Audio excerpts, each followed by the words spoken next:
Hi guys, Obi Dave here. And I am Ash. Together we are Obi Dave and I am Ash. Ash. Fighting a wire. How's everyone doing today? Yeah, I know, right? I didn't ask you. Well, okay. I know what you're doing. I've been with you all day. It's true. We've been quite productive today, actually. Been really productive. I know, yeah. Still got things to do as Filling the wood store. That's Well, yeah. what we call it. We're also going to build a little cupboard. I cleaned Filling the the fridge. wood store sounds awful. A wood store? Oh, filling if the you wood think store. about it. No. Okay, it's just me. Go on, you were speaking. Yeah. I'm trying to see how it works, but obviously you've got a dirtier mind than me. Is that a bit of an innuendo? Where do you keep logs? In a wood store. Right, we're going to react to some... That's gone straight over my head. As you can tell, I think we're in a bit of a stupid mood today. Yes, we are. Been busy, been productive, but still having a laugh. Yeah, absolutely. Yeah. We are going to react to Sunny V2 for the first time in a while. It has been a while. Yeah, I still watch Sunny V2's videos quite a lot. I think he makes great, short documentaries, as you've seen. Yeah. But this one is the most hated versus the most loved comedians. Ooh. And I thought with us reacting to comedy a little bit, it might sort of introduce you to a little bit of the lore around a couple of comics that we haven't reacted to yet. Okay. I'm up for that. Yeah. Yeah. Yeah. As always, just opinions. Yes. Calm down. If you weren't there, you don't know if it happened or not. It's true. Yeah. I should shut my face. No, you shouldn't. You should never shut your face. You be you. Right, Sunny V2, most hated versus most loved comedians. Okay. You ready? I am. You sure? Let's do it. Should we do it? Yeah. Yeah. For every 5 admired comedians, loud. there's another 5 who are completely despised. For every 5 admired comedians, there's another 5 who are completely despised. And it's no secret that joke thief Dane Cook fits snugly into category 2. In 2005, Dane Cook was listed as the world's most famous comic, although despite being known by an audience of millions, he was notably hated by every other comedian. A comedy radio host stated, "Not one comedian comes on my show and says I'm so happy for him, which is weird. They can't stand this poor guy, the reason for which being jealousy, at least according to Dane." A lot of jealousy, a lot of animosity that I, at a young age, was famous, hanging around with beautiful women, rich. Although the real reason might have been because Dane had stolen their jokes, given he was called out for copying a bit done by Louis C.K. You can name your kid anything you want. I like that part. I like to give my kid an interesting name, you know? Like a name with no vowels, maybe, you know? Just like 40 F's, that's his name. I have to say to stop, I'm so sorry to stop there. That's just made me think of the Key and Peele, you know, the East West Coast. Yeah. And the Names. Sorry. Have you heard Louis C.K.'s comedy? Yes, I have. Yeah, I like Louis C.K. I really enjoy him. Because I'd like to react to a bit of Louis C.K. I'm up for that. We've got to find Louis stuff CK. that you've not heard, which I'm sure there's a fair bit of. There's still stuff I've not seen. Yeah, it's like I enjoy, obviously, like you and I have gone on dates to comedy clubs and things, but I don't go out of my way to watch comedy. Yeah. It's just sort of like if I'm with someone or like with you, like if we go out or you put it on a special. But you have seen a bit of him, so you know what he's like. Yeah, I do. Right, I love okay. it. I love Louis C.K. Just like 40 F's, that's his name. I already have names picked out. I don't even know. First kid, boy, girl, I don't care. The first one that comes out, I'm naming it. I think it's beautiful. It's feminine but strong at the same time. Time for bed. I said time for bed. Fans then noticed Dane had also copied a bit by Dimitri Martin at around the same time. I went into a shoe store and I said, hey, can I get those in a 10? The guy said, sure, and he went in the back. And a couple minutes later he came out and he goes, I don't have a 10, I have a 9. Great. Because while you were in the back, my toes were severed off. She walks out. She comes up to me, you guys, so enthusiastic, such like optimism. She's holding a boot. She comes right up to me and she goes, we have it in a 9.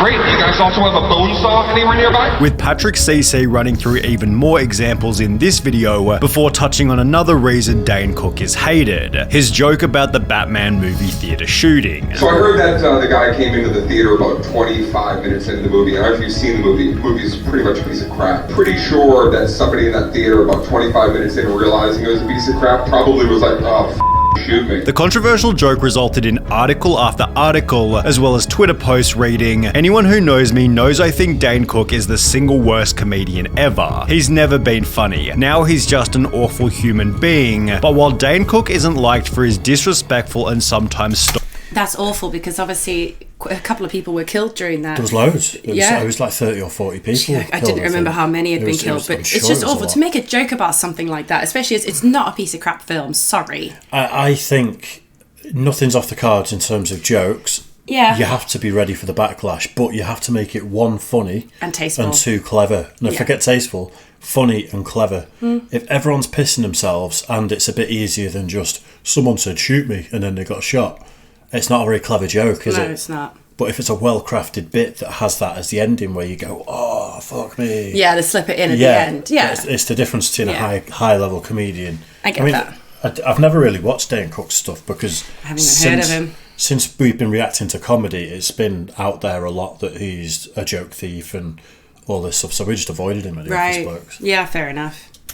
stolen jokes, Theo Von is hailed for his unusual originality. His sense of humor has been described as so creative, unique, hilarious, and unorthodox that I can't compare him to any other comedian, which summarizes Theo Von perfectly. There's a few guys, Theo's one of them, that have like a style of comedy that you will never be able to explain to someone. They gotta go see him. When you hear him say, "We had this one guy," you know you're about to hear a wild story full of bizarre situations and metaphors described in the strangest yet most perfect way possible. This gentleman had half a limb, and which limb? He was missing part of his leg, I think, or he said he was, so he could have been faking it.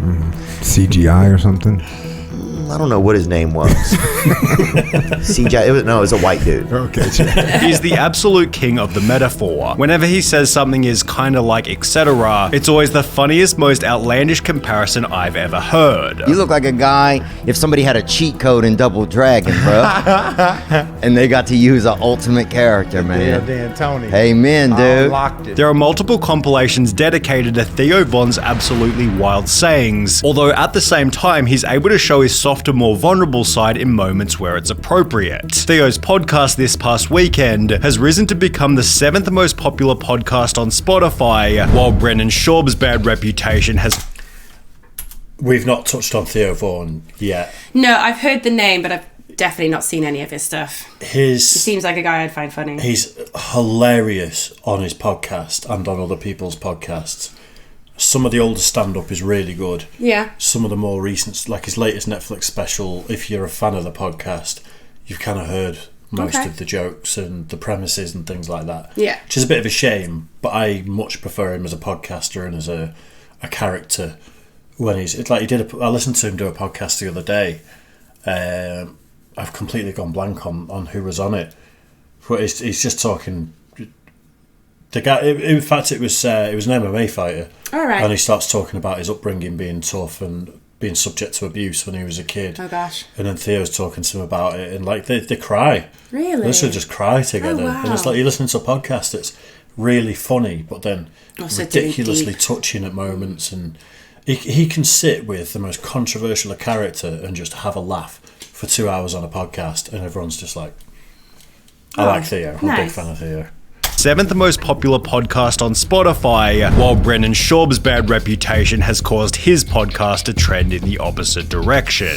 Brennan had previously been a UFC fighter. However, after a string of losses, he was convinced by Joe Rogan and Brian Callen to retire and instead pursue comedy. You have a future in other things and you're really good at. Like, you're really funny. You say funny shit, man. Yeah, you do. You have a ridiculous talent for that. Although with comments on Brennan's stand-up like, "This is the best example of normal people thinking thinking they're funny because they make their friends laugh, his sets aren't exactly the greatest. His first stand-up special, titled You'd Be Surprised, received an IMDb rating of 1.4 out of 10 stars and was labeled in front of millions as the worst comedy special I've ever seen. It was so bad that even Joe Rogan made a few little jokes about it. The first one, I would have probably tried to talk you out of it, but I already talked you out of fighting. Yeah. And I was like, I can't talk him out of this too. However, for Brendan, the worst was yet to come. 3 years after his first special, Brendan Schaub released another one titled Gringo Papi, which received an even lower IMDb score of 1.1 out of 10 stars, meaning he was unable to sell it to a major buyer like Netflix. Instead, he uploaded the special to his YouTube channel, where it received an 85% dislike ratio and comments such as, "Damn, this guy sure has some hidden talent. Hope he finds it one day. Every time I feel down, I watch Gringo Papi. Then I realize whatever has me down or whatever adversity I am facing isn't as bad as this comedy special. You know it's a Brendan Schaub stand-up special when the comments are funnier than the actual video." With the stand-up again being labeled as the worst comedy special of all time, it seems Brendan's main problem is that he isn't very skilled, and the audience has therefore been gravitating. But 2.1 million views. He's still making money on that. It's his original content. He's a famous podcaster. He was an NFL player, then he was an MMA fighter, and like he's got loads of podcasts. He had a podcast with Theo Vaughn at one point, which Theo left. Yeah. But he's a whole different rabbit hole to go down, Brendan Schaub. Like he threw it all away. Like he's upset a lot of people, and his Reddit page that was all about him and his fans is just people roasting him and trying to find dirt on him and stuff. Yeah, that's really sad. It's not nice, but I mean he's kind of brought it on himself. If you see everything that leads up to it, yeah. But it's still, it's not nice. But that comment, like, this is like a normal guy who thinks he's funny because his friends think he's funny. Yeah. It's like Joe Rogan is one of his friends that encouraged him to do it. You know, when Cat Williams said Rogan has 6 unfunny comedians on his podcast. Is that one of them? It's definitely... Fair enough. I watched Gringo Papi, that latest special, a while ago when it came out, and it is bad. Verging on racist towards his kids who are really? Hispanic. Yeah, and it's just like, it's low-hanging fruit comedy. Fair enough. The reason they didn't show any clips then is because Brendan started handing out the copyright strikes to everyone that was... people were reacting to it, people were showing Using clips to talk about how bad it was, and he just started firing out the strikes against content creators. Fair enough. That's why we avoided it at the Office Boys. Yeah, I get that. We've reacted to Shane Gillis, that's coming up now. You talked about Shane Gillis a couple of times. Yeah, we did the one video, the Special Olympics. Yes. Yeah. Oh my God, yes, he's really funny. Oh my God. Because when he talks about the Huda girls and how they all like... yeah. Yeah, he's funny. I like Shane Gillis. I've actually got some Shane Gillis queued up in a minute. Oh, nice. Gravitating towards Shane Gillis. He got his big break in 2019 after being cast on Saturday Night Live, which he was then fired from immediately after the media dug up controversial comments made on his podcast. And then I got canceled immediately. You got canceled on the way. They literally were like, how about this guy? And everyone was like, no. Shane responded by writing, "I'm a comedian who pushes boundaries. Sometimes I miss. If you go through my 10 years of comedy, most of it bad, you're going to find a lot of bad misses. But while this made him unsuitable for SNL, this was ironically exactly what the wider comedy audience wanted. No wonder SNL fired him, he's actually funny." This, in combination with the mountains of press from the incident, took Shane's popularity to a whole new level. The months after SNL, our listenership probably quadrupled, because then people heard about it and watched it. So it's helped the podcast. Like, this is actually funny. So it's helped the podcast. Tremendous. Only made crazier when he'd post his live set in Austin, which gained over 20 million views by touching on funny political topics, although in a good way where it felt like he didn't have an agenda. And I don't want to be on the other side of it where it's like, I'm a free speech guy. It's like, dude, I don't want to be involved in any of this. I just want to do comedy. Shane's great attitude and likable personality has made him the most subscribed person on Patreon with around 75,000 paid members, in comparison to Carrot Top, whose style was so... We both press at the same time. I wanted to say Theo Vaughn, it looked like he was sat between two ferns, like Zach Galifianakis. Yeah, between two ferns. There's even though that's staged, it's still fucking funny. There's a regular podcast that Joe Rogan does that he gets... I'm so blank today because we've been up to so much. He gets Shane Gillis on, he gets Mark Normand on. Right. Ari Shaffir, who probably will be on this list as one of the most hated comics of all time. Okay.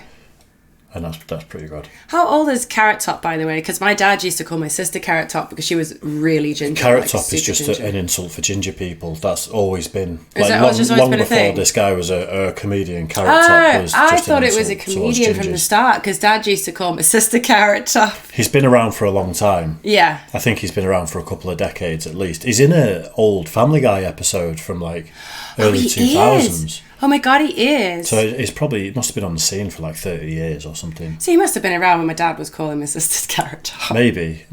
I don't know how well known he is outside of America though, like if he found his way to Africa. You'd be surprised. We heard about a few things. We weren't completely isolated. I know, but they'd probably burn him as a witch in Africa, wouldn't No, they wouldn't. Look at him. Doesn't matter. Sorry. So unique, the whole industry turned against him. He gained popularity as a prop comic in the 90s, but while his shows were extremely smart and absolutely hilarious, O.J. Simpson's football. Okay, go deep, honey, go deep. his bizarre look and style made him a punching bag for anybody and everybody. You're a funny guy, man, and you at least used to take a lot of shit, and I never understood it. I don't either. I would get shit for everything. It's like Nickelback. This became most obvious when Carrot Top simply flew over his city in a fighter jet. And the next day on the front page of the paper, Carrot Top disrupts city with flyover. And everyone's up in arms because the building shook and everybody was oh, what, there's a war happening? and I think they were really, honestly, just pissed because it was me. And in a Reddit thread talking about him, the only reasons people had to hate Carrot Top was he's annoying, not funny, and comes across as a gigantic douchebag, which pretty much confirms the theory. Carrot Top's name has become synonymous with bad comedian we should make fun of. In another article, Carrot Top was described as the most successful comedian no one will admit to liking, with one of these haters being another comedy legend. So is Bill Burr just going coals on me? I mean, just right?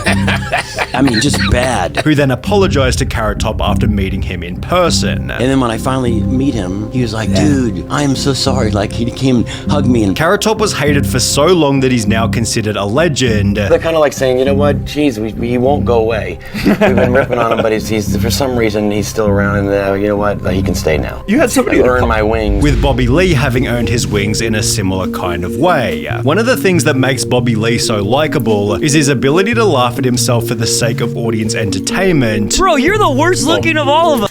I recognise him. You showed me a couple of clips of when his mate is taking the piss out of him for being is he Chinese or Japanese? He's Korean. Andrew Santino, they've got a podcast called Bad Friends, and some of the clips from that are just absolute gold. Every time it comes up on my reels, I end up showing you one, don't I? You do. I'm like, look at this. I don't get them on my reels because obviously I don't follow any comedians, but I would love to react to an entire thing of Bad Friends because that looks like so much fun. We will. I think there's loads of Bad Friends compilations out there and funny. And I've not seen them all. I'm not a prolific listener to the podcast. I am well up for that. Yeah. That is a little funny. He's not got any comedy specials though. Interesting. And he's been around since the 90s.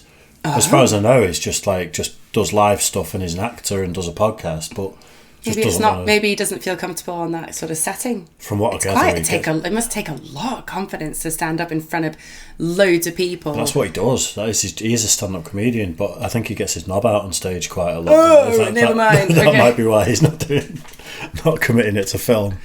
In a similar kind of way. One of the things that makes Bobby Lee so likable is his ability to laugh at himself for the sake of audience entertainment. Bro, you're the worst looking of all of us. What do you think he is out of 10, for real? You're a 2, buddy. 2, buddy. You're like a 2.5 at most, probably closer to a 1.5. Give me a bigger number. Okay. You want an honest number? No, honest. Okay. You want the honest number? Please. I was being generous as a 1.5. I'm a 1.5? Something close to 1.7. Just say one. Showing that he's comfortable in his own skin. This helps him deliver some of the most savage roasts on the internet. My dad abandoned me, but then I love my mom. In your face! He doesn't have a dad! Although just like Theo Von, his fans also have a lot of respect for how open he is with his addiction issues and sobriety. Right before I was gonna get on the plane, I looked at my girlfriend and said, I'm going to relapse. When it comes to Bobby Lee's stand-up, a Reddit user wrote, I've seen him do the same set at the Comedy Store like 3 or 4 times, and I nearly cried laughing each time, while another person called it the hardest I've laughed at a comedy show of a decent slate of shows. It seems Bobby Lee finds love from the audience regardless of what he's doing, while the audience has recently been finding many reasons to hate Tom Segura. At the start of his career, Tom Segura was one of the more humble comedians. However, after losing over 50... Don't recognise him at all. We haven't. At the Office Blokes, we've reacted to Tom Segura a couple of times. He is a funny comic. Is he? People are turning on him because of his attitude towards fans and things like that recently. Right.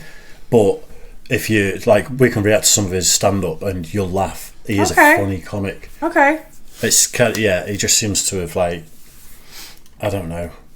He just talks about how rich he is and what watches he's got a bit too much. You know, it's kind of one of those, he's fallen victim to being a man of the people, and then maybe his ego has been a bit overinflated. Okay.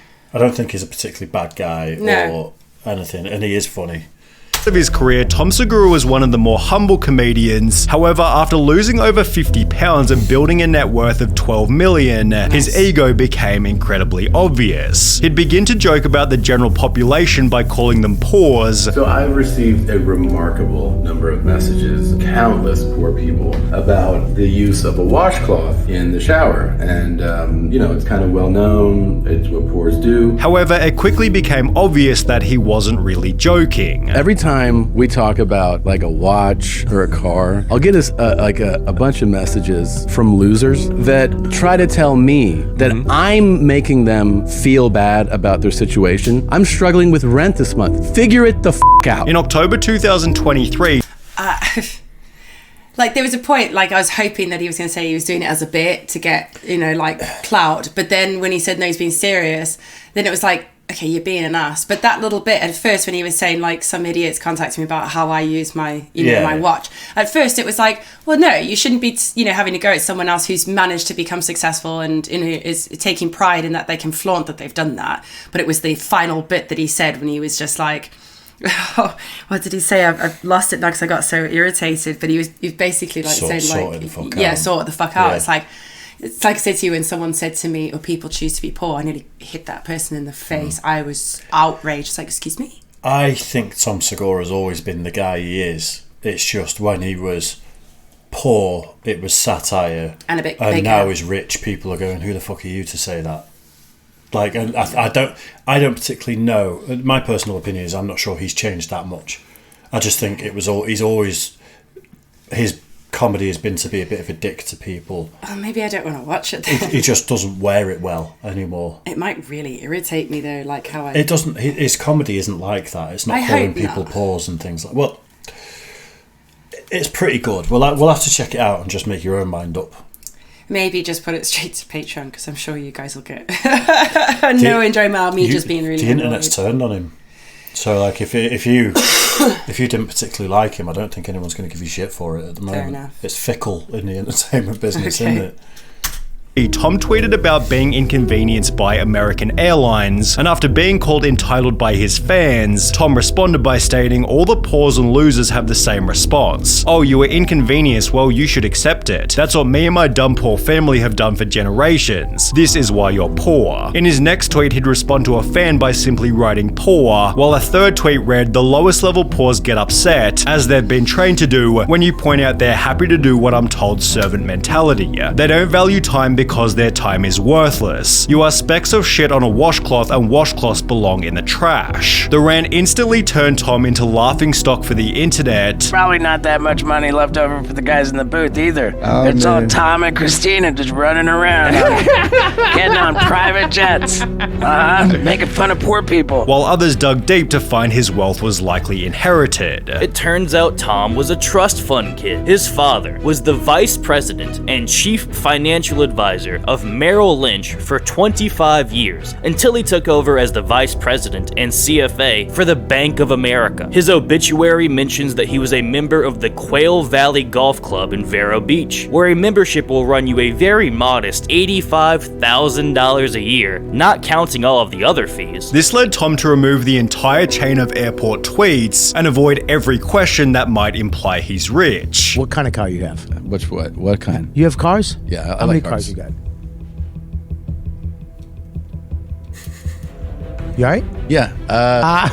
You know what I'm talking. Tom Segura has no excuse for being a douchebag, given Gabriel Iglesias is substantially richer and is one of the most humble comedians. When you type Gabriel Iglesias controversy into Google, it seems the worst thing he's ever done is pay a fine to a venue for spending too much time recording a Netflix special. Back in 2014, one of these specials was leaked and uploaded to YouTube for free, although instead of issuing a copyright takedown, he'd share the links to his Facebook, adding, "I can't believe someone posted a direct link to watch my Fluffy specials online for free. The nerve. I hope no one shares or watches these before they get taken down," prompting a top comment reading, "This is why you're awesome, Fluffy. You don't whine about getting pirated, you promote it." Gabriel's nickname Fluffy is a joke about his own weight, which like Bobby Lee shows he's comfortable in his own skin, although at the same time Gabriel explained to Joe Rogan that he'd recently lost 70 pounds as a result of following better habits, and it was bad habits that led Carlos Mencia to become incredibly hated. The collapse of his reputation began after Joe Rogan wrote a blog post titled "Carlos Mencia is a weak-minded joke thief," which read, "The latest and most disgusting joke thief of all is a guy named Carlos Mencia. The really crazy thing is that's not even his real name. He sells himself as being Mexican, but the reality is his real name is Ned Holness, and he's actually half German and half Honduran. The Mexican hook is something he did to integrate himself with the local Mexican population of LA where he started. From here, Joe began calling him Carlos Menstelia before confronting him on stage in an actual comedy club, which was recorded and uploaded to YouTube. It's easy to say you steal shit, but I don't, because I'm not a little bitch. I think that every time you open your mouth, you talk about me, I think that you're secretly in love with me. Despite denying the allegations, Carlos was then exposed for stealing from Bill Cosby and Ari Shaffir, after which Carlos made the crazy decision to own the fact that he stole all his jokes. His attitude was this, like, yeah, I steal. If I'm in the back of the room, you better watch your material, because I'll take it, remix it, and make it a hit. From here, almost every comedian destroyed Carlos Mencia. A lot of your material, I'm not saying all of it, but a lot of your material was too similar to Paul Mooney or Bill Hicks. And he went from performing in stadiums to small clubs. There's a heavy price to pay for cutting corners in comedy, whereas Chris Rock discovered there's much to gain in the power of a single slap. Chris Rock has been admired and respected since the mid-1980s, although it seems being slapped by Will Smith made him even more loved. Ironically, the Will Smith slap made Chris a beloved winner. Will Smith accomplished the impossible with one targeted slap. Now everybody loves Chris. This was reinforced when Dave Chappelle was attacked on stage, after which Chris Rock jumped on the mic to ask, Was that Will Smith? Chris Rock just proved that if someone does you wrong in life, just wait, and the perfect moment will present itself. Proud of Chris Rock. He didn't let the Will Smith incident take him to a place of bitterness and anger, but stays humble and even makes a joke out of such a difficult spot to be in. There could not have a more perfect moment to drop that line, and the fact that Chris Rock wasn't really talking about the altercation before leading up to this just adds to the perfection of his delivery, and when Chris Rock did address the controversy in his special, he reinforced a winner's mindset. But I'm not a victim, baby. You will never see me on Oprah or Gail. I couldn't believe it. And I love Men in Black. No, I took that hit like Pacquiao. Have you seen his latest special on Netflix? I haven't, no. But you told me about how, because obviously we were watching that special with, oh my God, my mind's just gone blank. Dave Chappelle's, yeah. And obviously then I didn't realise it. He'd done that bit about, was that Will Smith? And you showed it to me and I was wetting myself. Like, what a genius response to such a serious situation as well. And like you're saying, like, perfect delivery, because he hadn't talked about it. He kept very humble and quiet about it, even when, like, everyone else was like, it was everywhere in the news. It was almost as big as COVID, for heaven's sake. He was clever enough to keep it stum. Yeah. Until he did his special, and then when he released his special, he unloads on Jada Pinkett Smith and Will Smith. Really? Really, like that was a tiny little clip of it then that they just showed, But when he says, I'm not a victim, I won't be a victim, he rants for about 5 to 10 minutes about Will Smith and Jada. Maybe we need to watch it. I think so. Yeah. I'd so be up for that. Nice. Well, that's a little bit of a introduction to a couple of people we've not reacted to before. There's a couple I know, obviously, like Fluffy. I do love Fluffy. Everyone's got to know Fluffy. He's brilliant. And like I said, I've seen clips of the Bobby, what's his surname? Bobby Lee. Bobby Lee. So, yeah, there's a couple obviously I recognise, but some I was just like, I don't know. And I'm not sure I want to see the... Tom Segura. Yeah. I'm surprised Bert Kreischer wasn't on that list. He was on the podcast with Tom Segura when he was talking about watches. The guy sat opposite him who's got a really famous bit that we will react to called The Machine. It's a great story, and he is a great storyteller. But people have gone off him recently, and like the internet's turned on him as well. Interesting. It's mad. There's people with podcasts with millions of subs, millions and millions of monthly views, and like a couple of little behavioural things happen, and everyone just instantly just like, no, you're a dick. You're not who I thought you were. That's the media these days, isn't it? Because as well, like at first, like I've done it where I've seen something and I thought that's not too bad, and then I've started to read the comments and then I've gone like, actually no, I see your point. Oh no, I'm really irritated about that. Yeah. Because you see it from a different point of view from everyone else's aspect, and then you do. We're all guilty of it. We jump on bandwagons, don't we? I try my best not to, but sometimes I do. Yeah. Herd mentality is a survival instinct, isn't it? It's hard to fight it sometimes. Everyone's saying something, and then to critically think and then figure out can be tough sometimes. Also, you don't mean to do it. Like I've had that herd mentality without knowing I've had it, because you hear something and you're like, actually that makes a lot of sense when you put it in that light. Yeah. Maybe I'm wrong in the way I'm thinking, and then you get react, and then you're like, oh, actually, it's how cults are formed. It's true, actually. And that's where when we see something for the first time here and express an opinion, sometimes it's subject to change. That's all I'm saying. If it's something new to us anyway. Right, hope you guys enjoyed that too. As always, make sure you like and subscribe and all that good stuff. And we'll see you soon. Bye, guys.